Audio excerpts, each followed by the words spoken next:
You guys try Clubhouse? I've heard a lot about this. I'll make a face for it. It's already valued at over $1 billion. Clubhouse gets $1 billion. Another Silicon Valley app gets $1 billion valuation. Guess what I have to tell you about valuations? It don't fucking matter. Equity. I got you equity. That's my favorite still. Hey man, like you give me enough of your stuff, you push this app for me, I'd get you 20% equity. You know what that equity's worth? I'm like, nothing. Can I buy broccoli with it? See, maybe this is my short-term thinking again. You know what I'm saying? But also at the same time, like, what's the percentage of these fuckers that actually sell? It's so low. 3%. It's almost like winning the lottery. It's crazy. Some creators would tell you that's a bad business strategy. Mr. Beast is diversifying in a way where he's taking equity from a bunch of little startup companies. And let me post suffix or preface or whatever. I still have equity in a couple things that I truly believe in. I'm not saying it's a bad strategy overall, but it's like the go-to offer for Silicon Valley. I'll give you some sweat ec, bruh. You want a little sweat ec, man? You do a little work for us, do a little work for you. Oh, no, you sweat enough, so I don't think you can do that. Oh, I would be the king of sweat equity, bro. Sir, actually, I have enough that you can see. I don't need any more. Thank you. It hurts me that you say that because I have equity in Clubhouse. I was one of the first. Hey, I think Clubhouse is bound to go for $1 billion, man. That's the one, dude. I lied. Clubhouse, it's an invitation-only app. I'm on it.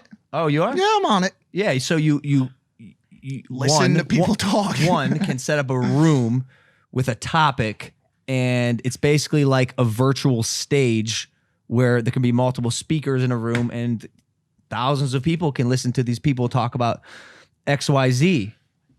And I started experimenting with it. I think it's a cool concept. At first I definitely didn't. Like I definitely made fun of it. And then I hopped on it. I was like, oh, this is very interesting. Network wise, I think I could meet some cool people on this app because allegedly some billionaires and some high profile people make their way in there and are actively using the app. Listen, yeah, for sure. That could have been the best Wow. LinkedIn thing. I'm fucking around to an extent. I think it's great. And I think there's a huge appetite for long form discussion, which evidenced by the people watching the show right now. And people want to hear people talk about diverse topics. The one thing that I don't love about the current landscape of the internet in general is that the saturation of subject matter experts is so high right now. And when you provide just another catalyst for subject matter he is the preeminent subject matter expert on e-commerce. And you get all these dudes in there, by the way, who knows like what their credentials are. Like they're like, yeah, he worth over 30 million. Then the next guy comes in worth over 60 million in sweat equity. He has over 90 million in sweat equity in his bank account. And they're like, wow. And they're like, wow, that dude's loaded on sweat equity. He could buy 10 sweat equity Bentleys. I just don't know. I love it because I like the idea of listening to people talk, and if people want to fucking digest that content. And also, by the way, like I really hope it works out for whoever created it. I hope it goes for $1.5 billion. It will.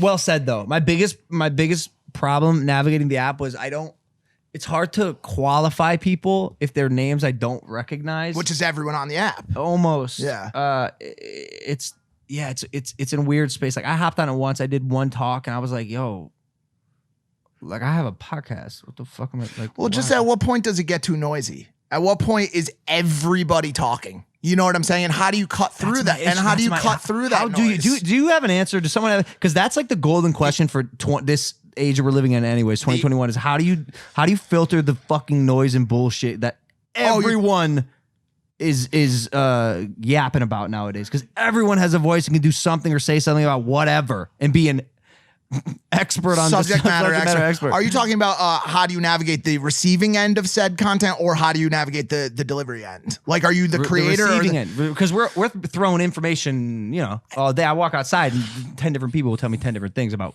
XYZ.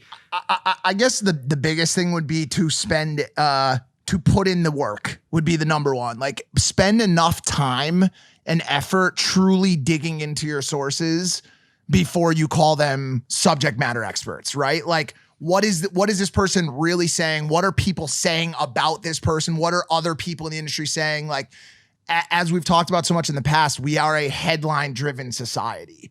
And so people look and they're like, wow, that guy, you know, is worth $36 million. I'm going to listen to everything he has to say. I'm going to take it all, and that's going to be my new route to success, right? So I think you need to personally qualify a little bit of everything, you know, more of everything you hear. And then also I would say like take a little bit from a lot of people.